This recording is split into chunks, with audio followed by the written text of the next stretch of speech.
right. Welcome, everybody. Good evening. How's everybody tonight? Good. Some of you, I'm seeing you for the second time today, so welcome back. So I'm excited for tonight. If you're new here, I'm Dr. Brian Wickstrom, if I haven't met you yet, so thanks for joining us here today. So way to go. You're here. That's a huge part of success is just showing up. So you guys are already moving in the right direction, but I'm excited for tonight. I just want to kind of start off with a quick story, or I guess it's not really a story, but an experiment that they did back in the 50s. And so there's experiments that they did that there's these scientists that were basically they took these rats and they placed them in a pool of water, and their goal of the study was to kind of see how long they could last in the pool of water. It's kind of a brutal experiment, but that's what they did back in the 50s, I guess. So anyway, on average, the rats would make it about 15 minutes, they found, before they'd eventually kind of just give up and sink. And right before they're about to sink, they would grab them and pull them out, and they'd dry them off a little bit, let them rest for a few minutes, and then they'd put the rats back into the pool of water again to see how long they would last the second round. Any guesses on how long they made it the second round? If they only made it 15 minutes the first round, what do you guys think? 30 minutes? Hour? So on average, they found that the rats the second time made it for 60 hours they were treading water. And they only made it for 15 on the first go. And so their conclusion of this study was basically that because the rats believed that they would be rescued at some point, it was enough, their mindset was enough to help them push their body beyond what they used to think the limits were. And so that's going to be the first part of today in today's class is most people, now raise your hand, like how many people know that you should be eating better and kind of have an idea what that is, but for whatever reason you get off track, or you get around certain people and you should be eating this stuff, or should be exercising more, but you just kind of lose your focus, right? So most people know that, and so the key thing that we need to cover here today first is really just our mindset. So we're going to be diving into that a little bit. Some of the figuring out the reason why you want to make these changes, overcoming some of the limiting beliefs that you may have that's holding you back, and then after that we're going to get into some the 4 food rules that can help you guys make some of these transitions a little bit easier. And so if you're way over here and not having the best lifestyle right now, nutrition and fitness wise, then we're going to show you how to bridge that gap to get more over in this direction. And then we'll also be showing you some ways to exercise too that saves you time, but also helps your body burn fat for 24 to 48 hours after you're done doing like a 12-minute workout. So does that sound good? Yeah. All right, awesome. So whenever we do classes like this, we always bring this up, but the rubber really meets the road, not at the class. Like, knowledge is powerful, but it's only powerful when you do what with it? You got to use it, right? So my hope today is that you guys can take some of the tips and things that we're going to be teaching with today and really use that, take that to heart, and take action on that. And so, you guys everybody got their note sheet here, so you guys can follow along. Hopefully I don't skip over any. If you do, if I do, make sure that you call me out on that. And then everybody got one of the health nutrition assessments here, so fill that out. So if you can't change something that you're not aware of, and so there's a lot of questions on here that things people don't necessarily think about or want to think about, and so it really gives you a score on where you're at, so you can track that and be able to start making progress in some of these areas. Okay, so let's go ahead and get started. So. A friend of mine, he's actually a friend and a mentor. He's originally from Brazil, and he was sharing the story about a buddy of his down there who, this was back about 10 years ago or so, but he called him up one year. And he's like, "Hey man, Roberto's my friend." He's like, "How's it going, man? Good to talk to you." And he was kind of going off, this is right around this time of year in January, and what do people do in January? Set resolutions, right? So he's like, "Man, I'm really excited about this year. This is gonna be my year. I'm gonna make a lot more money this year, and I'm gonna lose weight." And so my friend Roberto is like, "Awesome, man. I'm so glad to hear that. Let me know how it goes."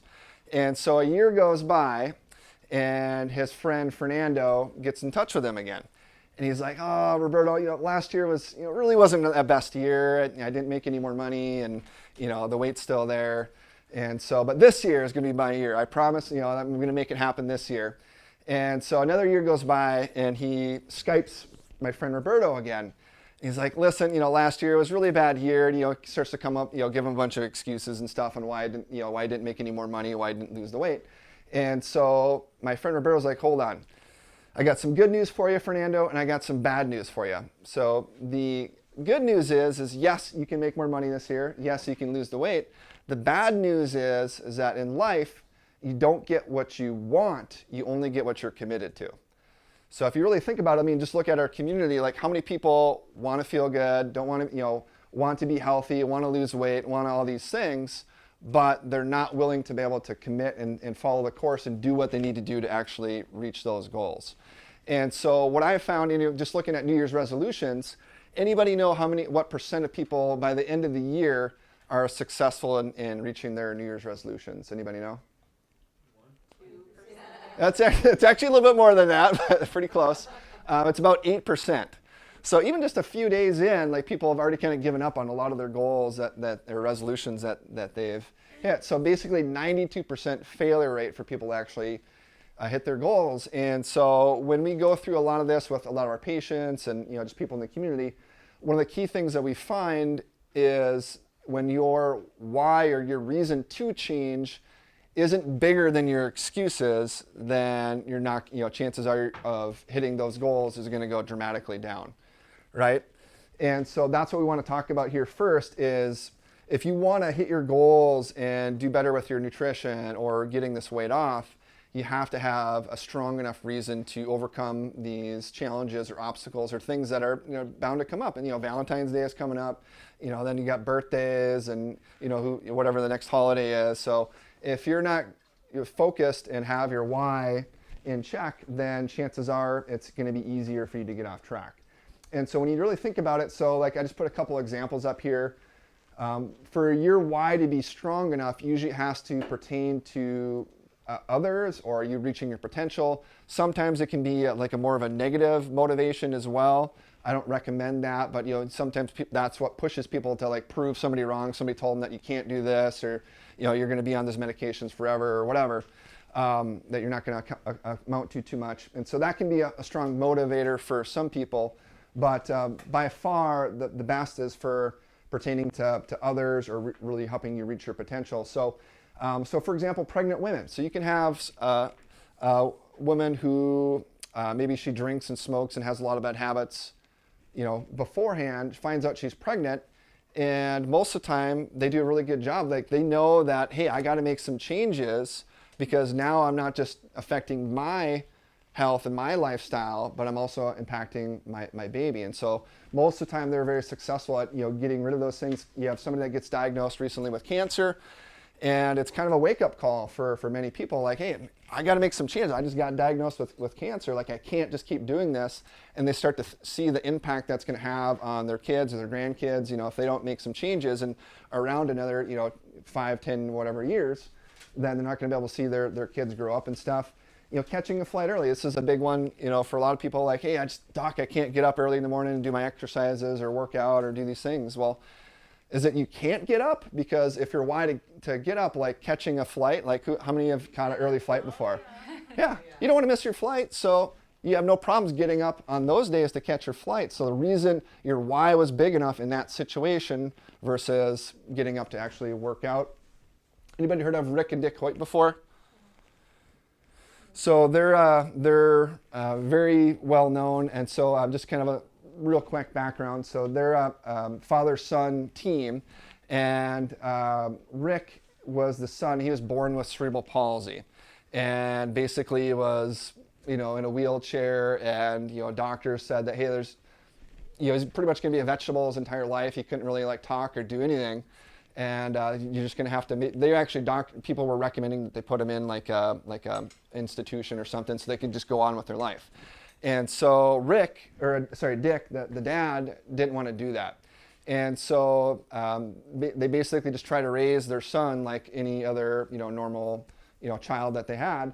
And it was, I think it was in like high school or something, there's some sort of race that was going on for like a fundraiser for another classmate for the son, Rick. And his dad, Dick, had never run like hardly a block, and he really wanted to do this race for his classmate, the son did, and so talked to his dad, or made his dad train for that and do the race with him. And so once his son was in doing the race and his dad was actually literally pushing him in the wheelchair in this race, it was like a 5K or something, his son, they had a little device that he would kind of communicate with, and it said that he didn't feel like he was handicapped anymore, that he felt free.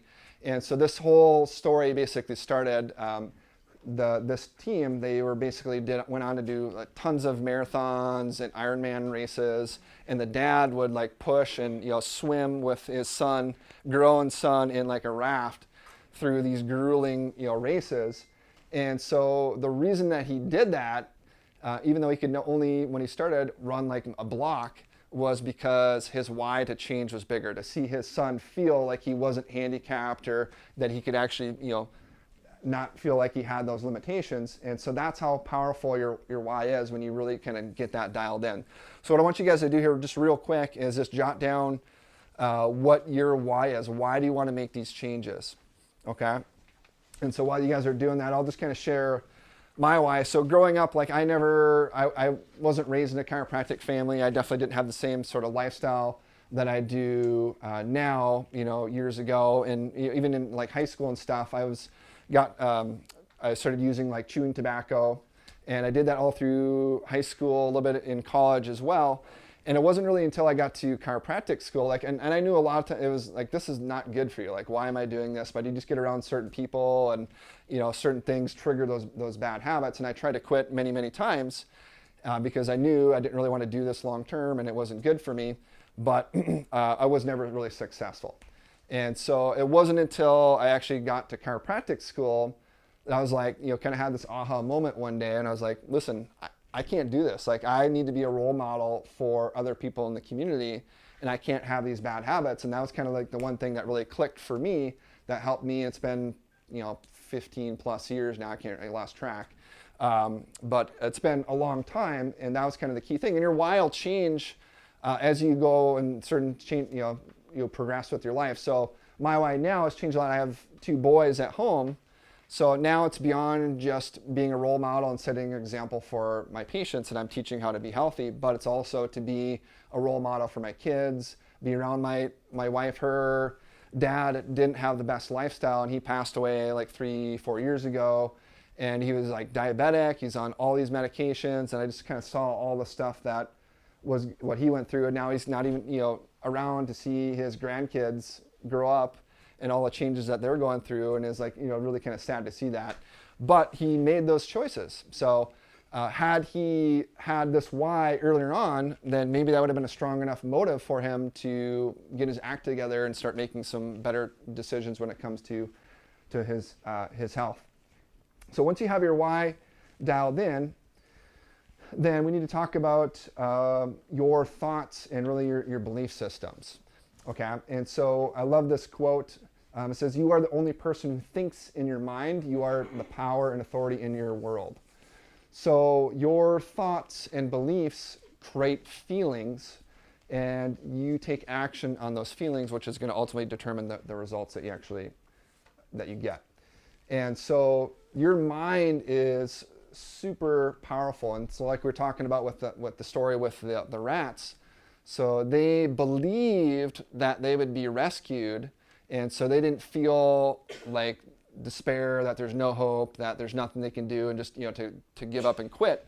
They pushed through, and so their feelings created their actions, which they were able to tread water for 60 hours instead of just 15 minutes like they did just a few minutes prior to that.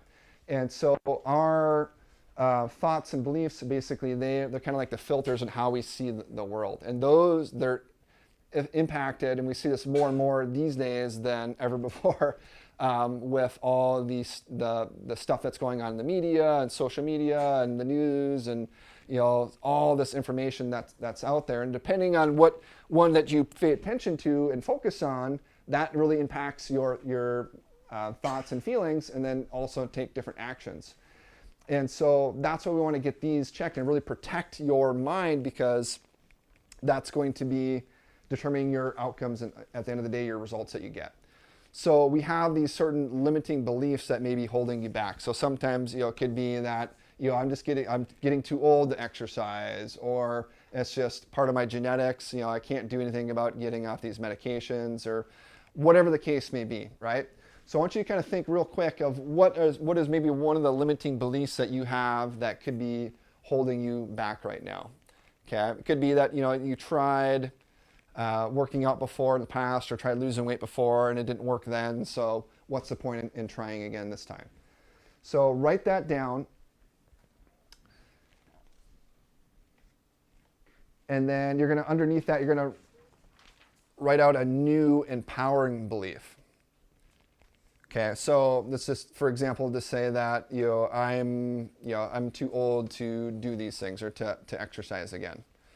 So an example of, that's your limiting belief. So an example of an empowering belief would be like, age is just a number. I'm getting healthier every single year, something like that. Something along those lines. You want to write it in a positive phrase like that.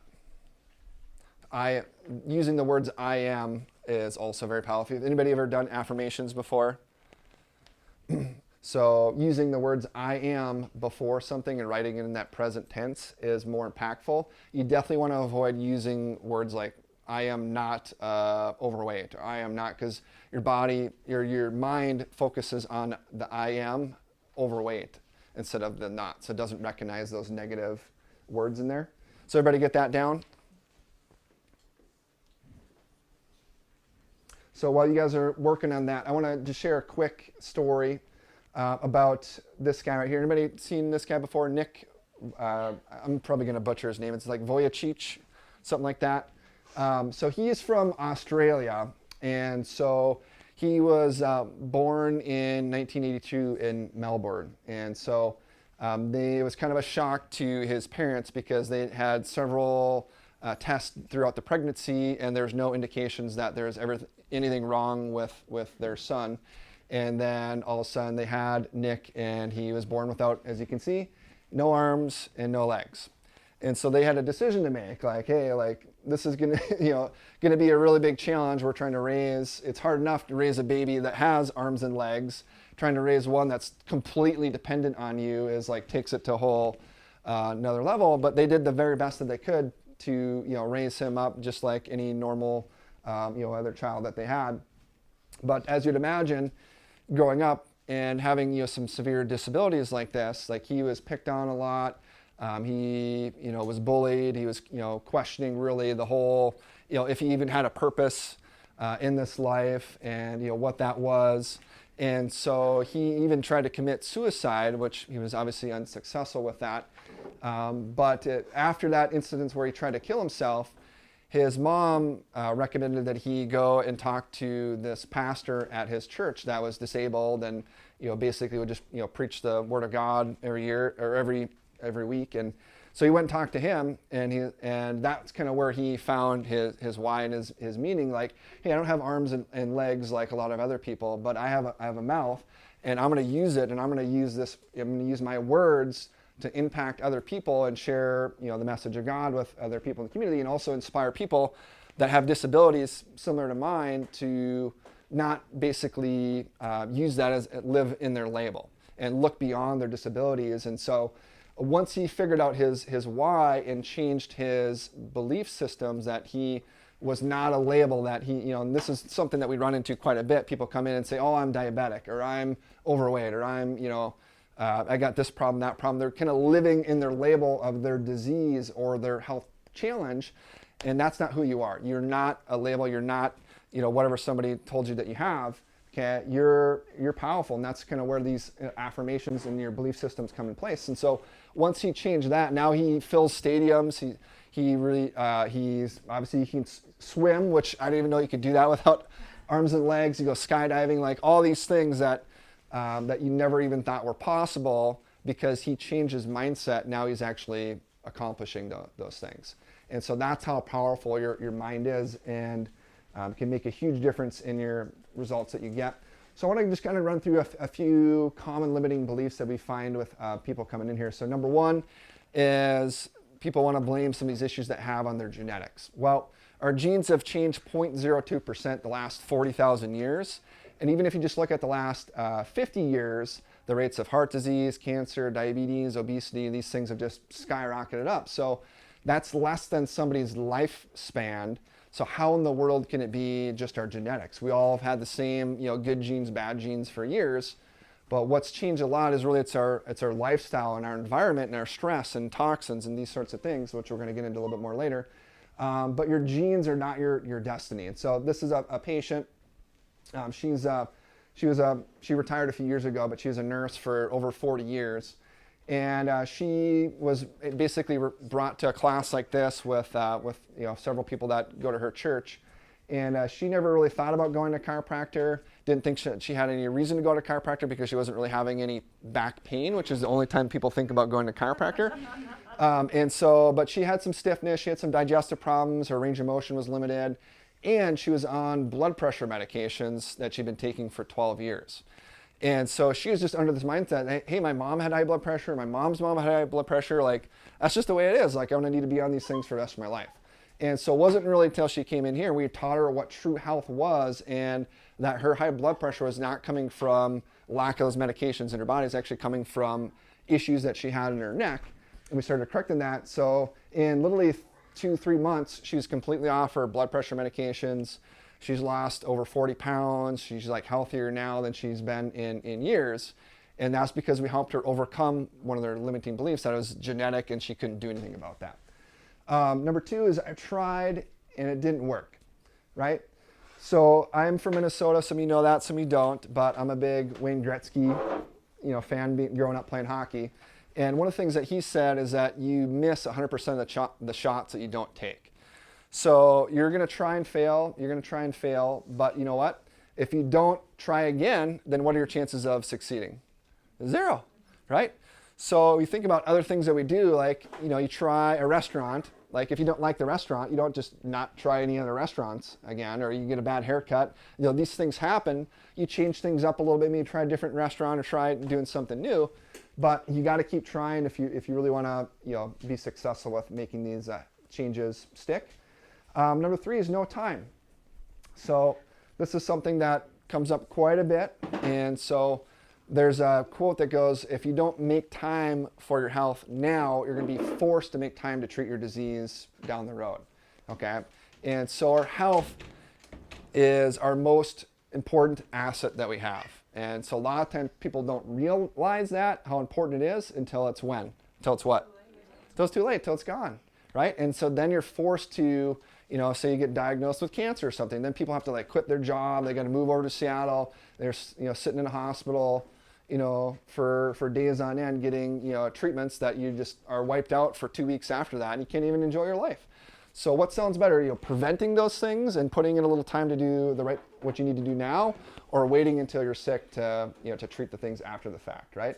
So this is what we're trying to help you guys understand, is that you make time for the things that are important to you. So look at your schedule and find out where you're spending your most time and also where you're spending your most money, and that's going to tell you what's important to you. If you don't like what you see there, then you want to make some changes, right? You can't change something that you're not aware of, and sometimes it takes you writing that out.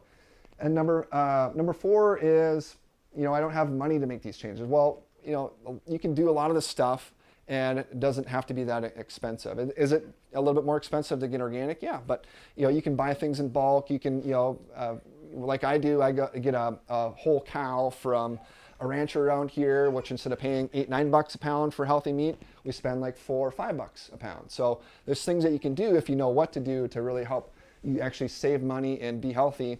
And so in all reality, it's not an option. You gotta do these things, because the number 1 cause of bankruptcy is, guess what? Is medical bills. So waiting until you're sick, you're going to be spending a lot more than actually if you were still, working on preventing these problems. All right. So weight loss, that's what we're here to talk about tonight. And so weight loss has a lot to do with your actual hormones, but also the nutrition you put in your body, and when you're exercising and how you're exercising directly impacts your hormones. And so we're going to be talking about a little bit about this. So it's about 70% nutrition, 30% exercise is kind of the formula when it comes to weight loss. So a lot of times people think that it's, if I just exercise more or, not eat as much, then I'm going to lose weight. And sometimes it can actually backfire on you. I'll talk about that right now. So these are the big 4 hormones that you guys want to be aware of, at least when it comes to weight loss. I'm not going to get into all the nitty-gritty details about these, but I just want you guys to be at least somewhat familiar with them. So number 1, it's cortisol. So cortisol, anybody heard cortisol before? Yeah. So cortisol is a stress hormone, okay? So if you're stressed from work, family stuff, whatever the case is, then that's going to increase this hormone right here. So when it comes to weight loss, that's a problem, okay? The reason being because it breaks down muscle, it stimulates your body to store fat, so it makes it harder for you to actually burn fat for fuel. It increases your blood pressure and causes water retention, and it also shuts down your digestion and your immune system. So short-term cortisol is a good thing if you're really legit in a fight or flight, being attacked by a bear or something like that. The problem is that people have chronic stress now from work, from these other situations. And so that's a problem because it has all these detrimental impacts on your body. Number 2 is insulin. So this is a hormone that's made by your pancreas, and it does its purpose, which is to basically clear sugar out of your bloodstream. You can only have a few teaspoons of sugar in your bloodstream at any given time. And so it helps to clear the sugar out of your bloodstream, and it stores that sugar as fat, basically. So if you're eating too much sugar, then your body's going to be making a lot more fat, which is not a good thing. Increases stress, increases cholesterol production, increases inflammation, and also blood pressure. So insulin is also not a good one that you want to have chronically elevated because it can also lead to diabetes. Human growth hormone. So this is a good one, and you can really trigger this with how you exercise. We'll talk more about that in a little bit.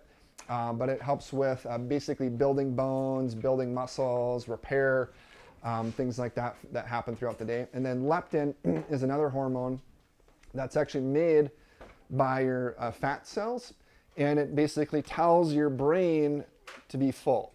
And so just like people can get insulin resistant and develop diabetes, people can get leptin resistance if you have too much fat stores.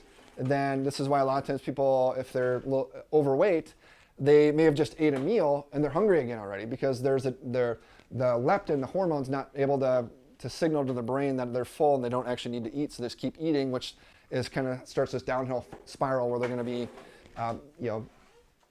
adding more fat to their situation. So now we're going to talk about the 4 food rules. So now we got our limiting beliefs, we got our why down. Now these are the rules that can help you guys be more successful in making some of these transitions into a healthier lifestyle and habits. So number 1 is the vacation rule, okay? So what this is so say you have something that you are used to eating all the time. Let's just, pick ice cream or something like that. Like you just love ice cream, you have it every night or, several nights a week or whatever. So when you're doing the vacation rule, you basically just pick a set night or set day during the week that you're going to be able to enjoy that thing that you like to eat, so the ice cream. So what happens psychologically if you're trying to just make all these changes and cut out the ice cream completely, what do you focus on? You focus on the ice cream. All you think about is the ice cream. So at least with the vacation rule, then you can have a set day where you can still enjoy your ice cream, but you're 90% of the time you're not eating that stuff because it messes your hormones up. So that's the vacation rule. The replacement rule is you're going to take something similar to the ice cream and you're going to replace it with that. So for example, in our house, we make this kind of chocolate avocado mousse, which is basically similar to ice cream. And our kids, I really like, you just mash up avocados and there's like full fat coconut milk in there and things, chocolate and stuff like that, the chocolate keto protein stuff. And you put it in the freezer and it's amazing. Like I think it just tastes just like ice cream. So that's a way that you can kind of like it's kind of like ice cream, but it's actually healthy ice cream that you just made. And so you're kind of swapping things out. So you're getting, it's a lot healthier option for you than, just eating the regular ice cream. And the addition rule. So what this is you're going to take the bad thing that you like to eat and you're going to add healthy stuff to it. So if you're going to eat the ice cream and enjoy your ice cream, well, at least you can put some berries on there, maybe put some chia seeds or, hemp seeds or some nuts or something like that. So you're be getting at least some healthy nutrients in with the ice cream that you're eating. And then actually, no, sorry, that was the dress-up rule. The addition rule, sorry, they're kind of similar. So the addition rule is where you're going to actually eat something healthy first before you enjoy the ice cream. So say you're going to have the ice cream, well, you're going to eat a salad or you're going to eat something beforehand that's healthy. So guess what you do? Eat less of the ice cream then because you're already kind of full.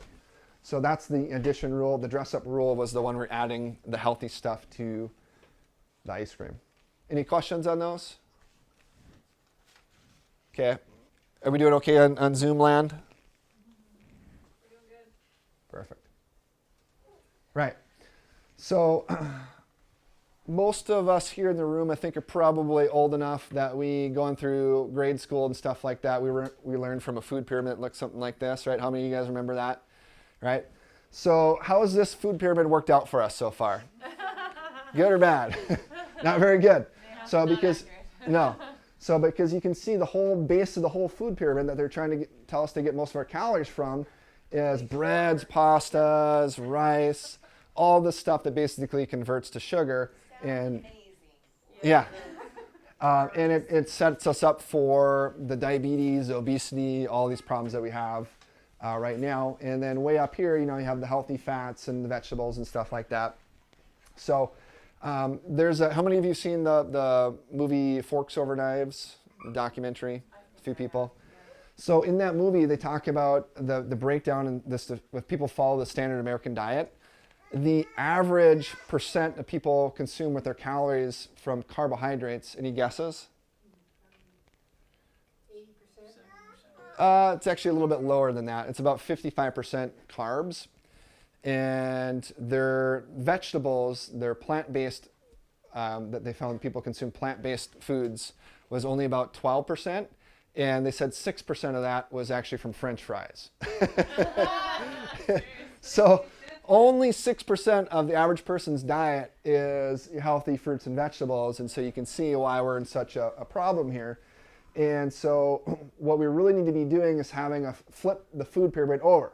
And so it should really look something more like this. Okay, so the base of your foods is your healthy organic vegetables. You have your healthy meats, eggs, free range eggs, healthy fats, those sorts of things. That's what we should be making up the bulk of our diet with, and should look something more along those lines.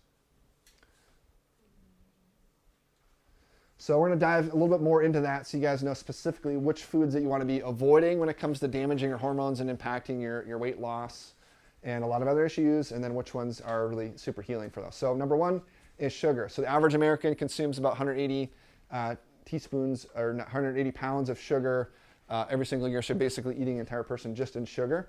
But people don't think about that because it's hidden in everything. It's hidden in your ketchup, your salad dressings, the rice and pastas that you're eating, all that kind of stuff basically converts to sugar. So those damage your hormones. It spikes your insulin up. It and then triggers the leptin resistance as well. So you want to be avoiding the sugars and things that turn to sugar as much as possible. Bad fats, trans fats. Who can give me some examples of what those are? French fries. Yep, French fries. Yep. So those. Yep. So the half-life on a French fry and the bad fats that they cook French fries in, which is like your hydrogenated oils, canola oil, soybean oil, the half-life on those fats, your body can't break them down, is about 52 days. So basically, it takes your body 104 days to digest a French fry. So they just sit in your gut, and it causes massive inflammation. Clogs your cells, so good healthy oxygen nutrients can't get into cell debris and waste can't get out. So conventional meats, dairy, those are also loaded up with hormones themselves, so that's going to affect your hormones in also in that situation. Soy, so if you're getting just regular soybeans, a lot of the processed foods is loaded up with soy products because it's cheap. So soy, if you're getting the wrong kind of soy, can actually mimic estrogen in your body. So it's a phytoestrogen. So you want to be avoiding that. gluten, and then also artificial sweeteners. So those are the key things that you want to be avoiding as much as possible. So in replacing those with some of these hormone healing foods, so healthy fats. So who can give me some examples of healthy fats? Avocados. Coconut oil. Yep. So be careful. Some kinds of fish aren't super healthy. So like if you're getting the Pacific caught salmon, farm-raised salmon, tilapia, those sorts of fish are actually really bad. They're high in toxins. They're feeding the fish, hormones, different chemicals, and GMOs and stuff like that. So try to get wild-caught Pacific salmon if you're doing that.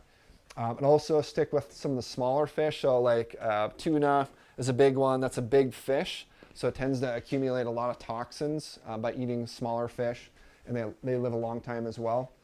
So coconut products, avocados, chia seeds, hemp seeds, raw nuts. Those are all really, really good healthy fats to be adding in your diet. Fermented foods. So things like kimchi, sauerkraut. Excellent. I put that on my eggs a lot of times. I'll put it on, if we get like a cauliflower crust pizza, we put sauerkraut on there, and that is excellent for healthy probiotics.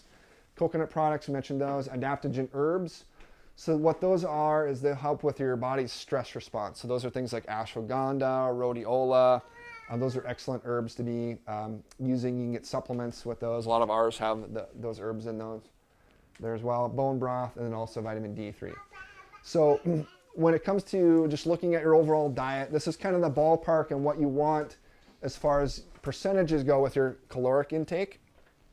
And so it's about 65 to 75% healthy fats should come from from these things like we're talking about. About 10 to 20% good clean protein, so healthy meats, eggs. And then about 5 to 10% healthy carbs. So healthy carbs meaning, primarily, healthy vegetables, things like that. So any questions on that? Are like whole grains okay to eat, or like?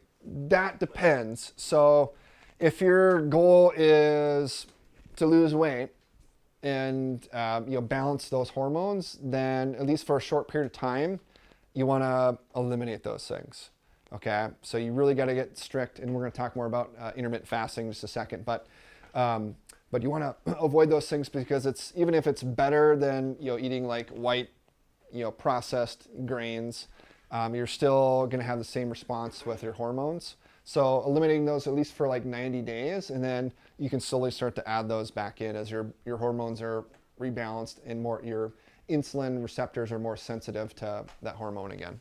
Good question. Soy is most of the soy, like soy milk. Is soy milk bad?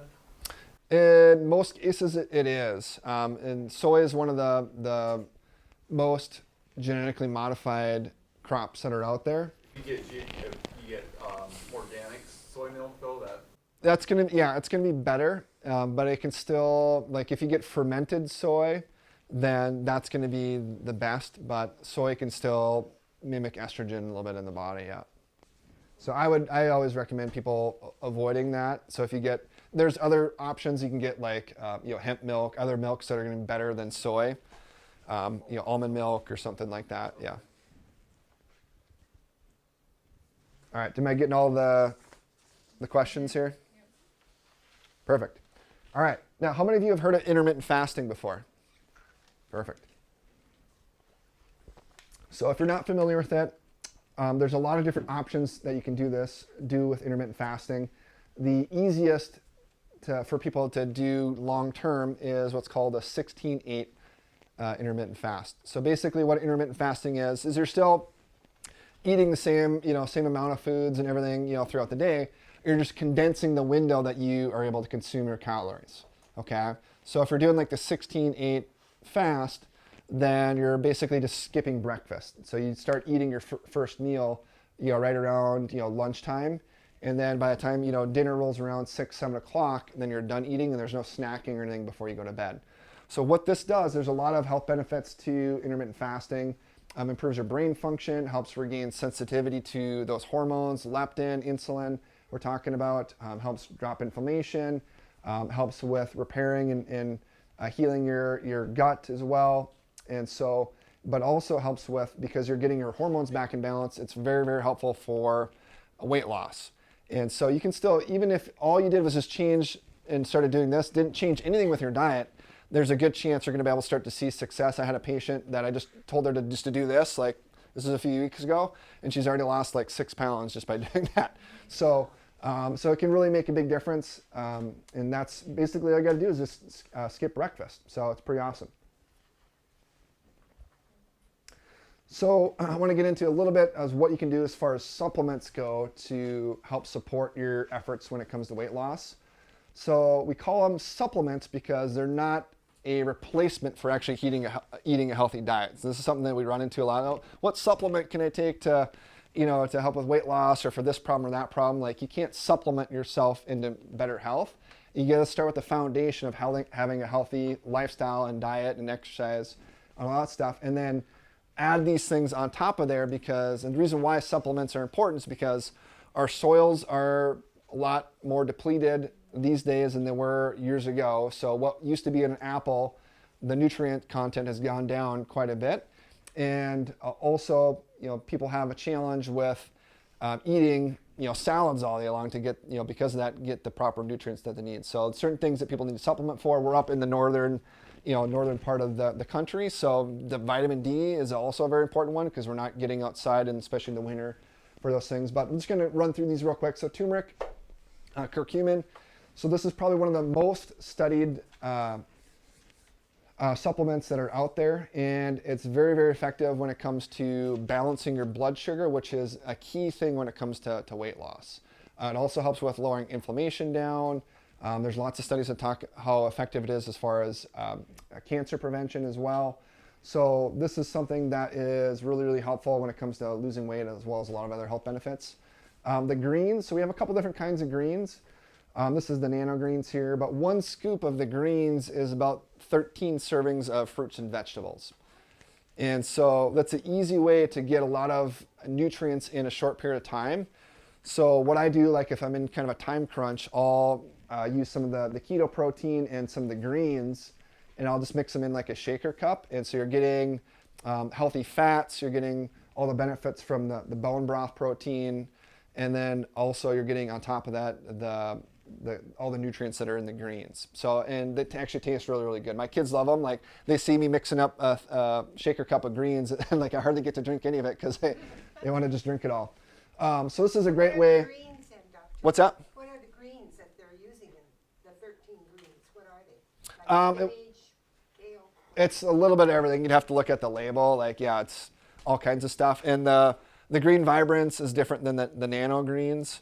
So it just depends on which one you get. But yeah, it's like all different kinds of fruits and vegetables, broccoli and spirulina and all kinds of stuff is in there. But yeah, so you can mix this in with smoothies, shaker cup. There's other recipes and stuff that you can use it in as well. So that's a great way to get some extra nutrients in and not have to eat salads all year long. Vitamin D, as I mentioned before. So this is something I think that everybody pretty much should be taking, especially up here in the Northwest. 75% of the population is deficient in it. And so if people just had adequate levels of vitamin D, it's actually, as far as COVID goes, it's been shown that it can reduce hospitalizations by like 97%, but also lowers your risk of, flus, colds, can prevent, if you have adequate levels, 70% of breast cancers. Can I ask real quick? So Yep.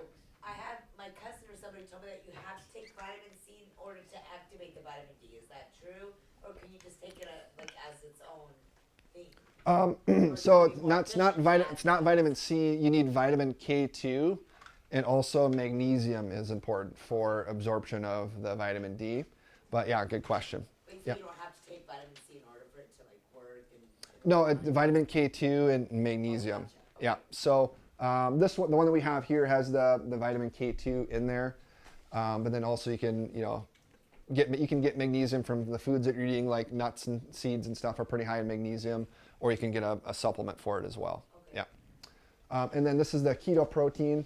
So this is basically, it's a bone broth protein, but also has healthy fats in there, as well as adaptogen herbs. So it helps with your stress response because the healthy fats in there. So you have more energy per gram with healthy fats than you do with carbs or protein. So basically it keeps you full longer, and it helps your basically give your brain fuel as well, because it's got medium chain MCTs in there, medium chain triglycerides, which your body breaks down immediately for fuel. So those are some key things that are going to help with your weight loss. And whenever we do classes like this, we always do a discount too. So 15% off any of the supplements. If you want if you do a 3 or more, then you get a little bit better discount on that. All right, so now talking about exercise. Not all exercise is the same. So if you were to go to a gym, let's say move over here, and kind of their standard approach when it comes to, hey, I want to lose weight is what? Burn calories, or you want to do cardio primarily, be in your fat burning zone, which is about 60 to 70% of what your max heart rate is, okay? Now, that's better than sitting on the couch, for sure, but when it comes to getting the most bang for your buck, that's not going to really cut it, because you're going to be burning some calories while you're working out, but you get very little afterburn effect, which is what happens when you do something what's called metabolic conditioning, okay? So this is basically where you're doing short surges of higher intensity type of exercise. So ballpark, you're going to shoot for about 80 to 90 or maybe even up to 100% of what your max heart rate is. Okay, so do you guys know how to calculate your max heart rate? No. It's 220, yeah, 220 minus your age. Yeah, so that'll give you your max heart rate. And so you can, if you get a heart rate monitor or whatever, you can literally track this, but you can also just kind of gauge it a little bit on how hard you're exercising as well. So, and I bring this up because you can look at the difference from somebody that does long kind of duration type of exercise like marathoners or triathletes. What is their muscle definition usually like? Are they usually really lean and really lean like this guy versus like a sprinter?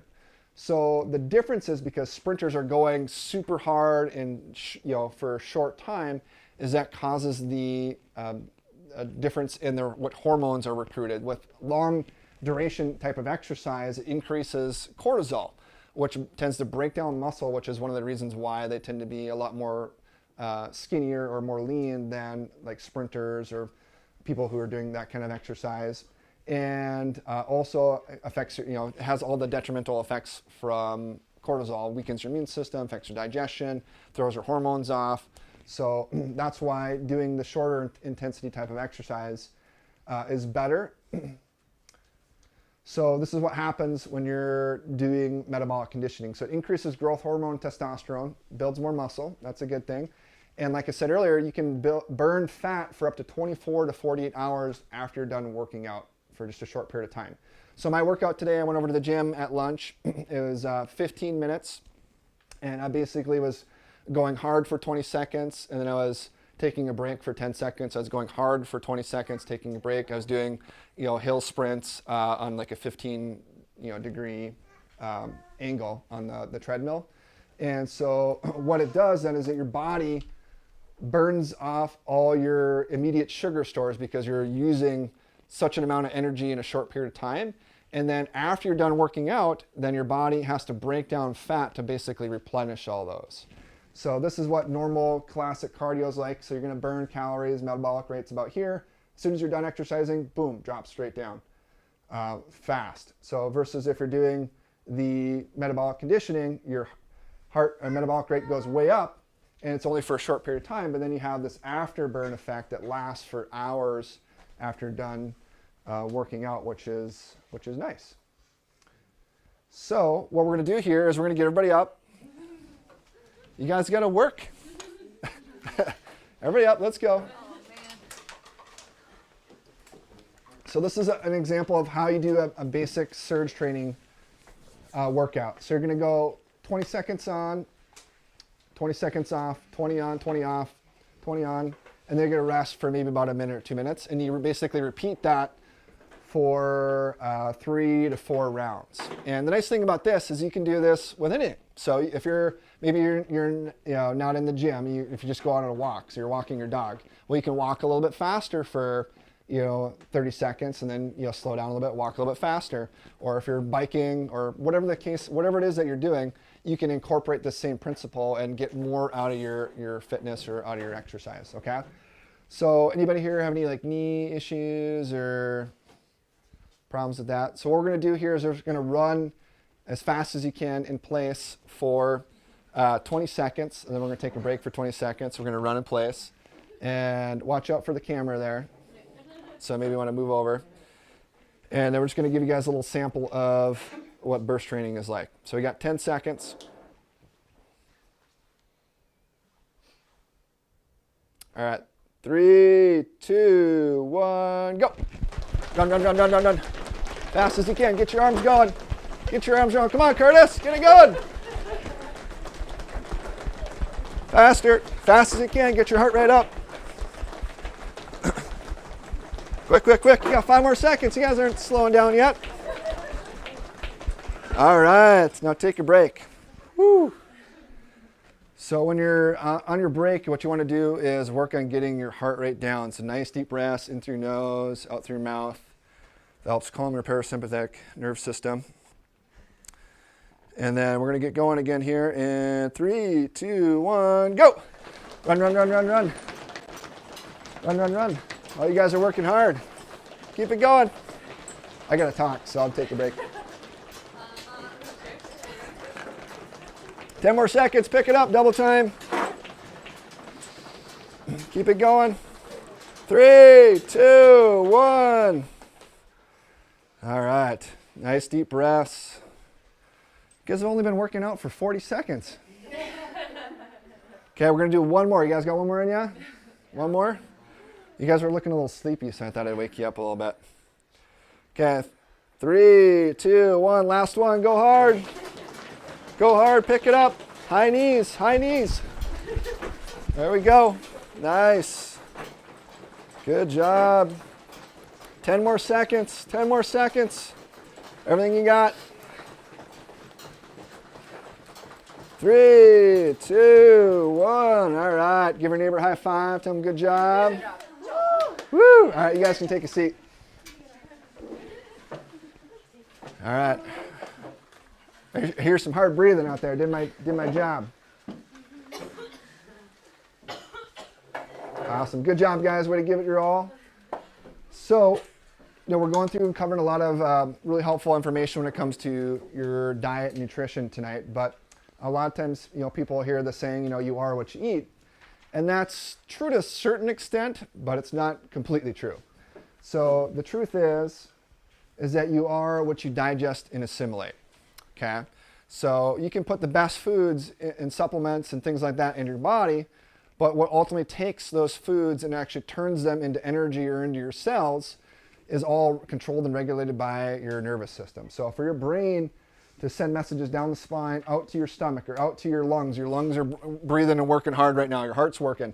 All these things are going on in your body, and that's all due to the amazing power and intelligence that's inside you that flows over your nervous system. Okay, and so that's why we're concerned with your spine, because the spine protects your nervous system. And so in order for your brain to talk to all these organs and make sure they work properly, your spine needs to be in good alignment. So it's got to be nice and straight from the back, and from the side you want to have 3 curves in it. So if everything's lined up really well, then there's no disruption, the message is getting out to the body, and things are going to work and function like they normally should. Now, what happens from, how many of you have been in car accidents before? Okay, sitting at a desk all day long, or we're on our phones all day. All these sorts of things can lead to loss of the normal curves that you should have in your spine, or what we call subluxation. So that's where the spine or the vertebrae literally get out of that normal position, and that damages or shuts down the signals getting out those nerves to wherever those nerves are going in the body. So if that's happening down here in your lower back, well, those nerves go out to your digestive organs, and guess what? That can cause constipation. It can cause IBS problems. It can cause gas. It can cause problems with your monthly cycles, all affect your hormones. If it's happening up here in your neck, that can cause lung issues. It can cause heart problems. It can cause high blood pressure, allergies. All these sorts of things can come from subluxations in the upper neck. And so you might be wondering, well, what in the world does chiropractic have to do with weight loss? Like, I thought it was just all about diet and exercise. Well, this is a patient that I had when I was down in Denver briefly, working with a doc that I know down there. His name's Brian as well. It's also spelled correctly too with an I.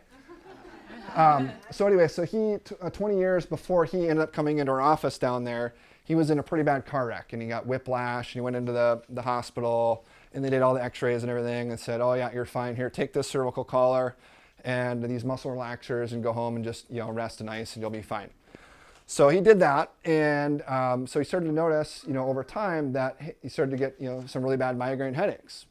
And then he started to notice that his arms were going numb, and he was just tired all the time. And so he went in and had a sleep study done, and and he was obviously, he's overweight as well. And so they said, oh yeah, you got sleep apnea here. We'll put you on this CPAP machine. And so he was doing that for a while, and then he ended up coming out to an event, similar to this that we're doing down there, that was kind of more focused towards weight loss. And he decided to come in and get his spine checked. And so he had also had his thyroid checked, and they didn't notice anything on his lab tests. But a lot of times the problems can kind of be subclinical. They're not going to show up right away unless it gets really bad. And so we did an X-ray on his neck. This is his neck. So he should have a nice curve in his neck like this. His neck was actually going the wrong direction. And so that was causing the headaches that he's having. These nerves here that come off the lower part of the neck go out to the thyroid, which affects your metabolism. And so the thing with him is that he was also following the accident. He was seeing a chiropractor as well, okay? But he's basically using his chiropractic care like an aspirin. So guess when he would go in for his adjustments? When he hurt, right? Which is kind of, unfortunately, how a lot of people approach their chiropractic care. They go in, they get a crick in their neck, they get a headache, I'll get an adjustment or two, and I'll be fine, but which is better than taking an ibuprofen or something like that. However, when it comes to actually fixing somebody's spine, one adjustment, two adjustments, just like you can't exercise once or twice and expect to be in good shape, it's not going to really actually fix and correct your spine. So over about 6 months of coming in, we were able to get a lot better arc back in his neck, and his headaches basically went away. He was off his sleep apnea machine. He started to make a lot of other healthy changes as well because he's feeling a lot better, which is usually what happens. Some people they start feeling better, they're having less pain, they can get more active again. So one healthy habit leads to another healthy habit. He ended up losing over 100 pounds, all because we were able to find the cause and start helping him get on the right track with that. So this is another patient who is currently still coming in here. She's been coming in for, I think, 4 or 5 years now, maybe. But anyway, so she kind of same situation with her. She had just chronic neck pain, really bad sciatic issues. She never thought that she'd be able to bike again. She was, taking medications all the time just to mask her pain. And you can see, she was kind of overweight when she first started to come in here. And so we started to fix her spine, and she could get her quality of life back and having less pain. And so then she started like, hey man, I'm feeling pretty good. I'm going to start eating better, and I start going to the gym again. And now she's biking like 30 miles, whenever she goes out. And this is her after picture. I think this was last year, maybe 2 years ago, before COVID hit. So I think probably 2 years ago then. So she's lost like 78 pounds since she's been coming in here. And it's all because it really started with, number one, the foundation of fixing her spine so she could be able to do those other things. And so that's why, like, if you haven't had your spine checked, this has got to be the first place that you start, because your spine and nerve system is the foundation for everything else. Now, this other stuff matters if you have nerves getting shut down going out to those organs. And so what we do, if you're a guest here, if you haven't had your spine checked, we want to give you an opportunity to do that. Since you're here, you're obviously brought by one of our great patients. And so what that looks like to have your spine checked, we do an exam, we check your posture, we do any necessary x-rays to find out where your spine's at. And then we have you come back to go over those and talk about, maybe some issues that you have there. And then I'll just go over what my recommendations are to help you out with those. So normally that can be 160, 210, depending on how many x-rays we need to take. And so since you guys are here, we're getting a chance to do that. It's just $27. That covers both those appointments. It's just something that we do special at these classes like this to help friends and family of our practice members. So if that's something you're interested in, Liz and Natalie can help you out with getting that set up. And so last thing I want to end with, so we're just finishing up January, last day today. So it wouldn't be right if we didn't kind of close out here with a quote from Dr. Martin Luther King. So this is one of my favorites. So in the end, we will remember not the words of our enemies, but the silence of our friends. So it's pretty powerful. And I like this quote, I think, because it really hits home for me, is that if there's something that is that important, that can really make a difference in somebody's life, like, we need to share this with other people. And so unfortunately, just look at the community right now. So we have 54% of our kids being treated for chronic illnesses. 75% of people that get addicted to heroin, they start out on a prescription from a medical doctor for lower back pain. Okay, and so this is why chiropractic, just talking about the opioid crisis, people that are under chiropractic care had a 55% lower medication refill rate. So if we had more people getting adjusted and taking care of their spine, that's just talking about the opioid crisis, let alone everything else. And we just kind of shared some stories with patients that were able to get their health and their body and everything feeling better, and made a lot of these other changes. And so we want to be able to help other people in the community be able to do that. Okay, so one time a year during February, we do what we call our Balance Spine Week. Okay, and so it's a week that we have set aside. It's only for our patients and for maybe friends, family, people that they know that are dealing with health issues that really need to be addressed. And so we only have 14 spots available for that week, and they can come in. It's just $14 to have their spine checked and find out what we need to do to help turn their health around. Okay, so we only do this once a year. We're hard closing at 14 spots because it gets pretty busy with everything else that we got going on here. So we haven't even started promoting it yet, so I'm first talking to you guys about it here tonight. And then, so if you have somebody in mind, just let the ladies know, and they can kind of just pencil it in and reserve that spot for you, and you can talk to them first. But at least they'll have that spot held for you, okay, if they're able to come in, okay? So, any questions? I did pretty good. I was just slightly over an hour here tonight. Keeping it good. No other questions? Any questions on Zoom? Awesome. Well, thanks so much for joining us here, guys. Hopefully this is helpful for you, and we will see you later.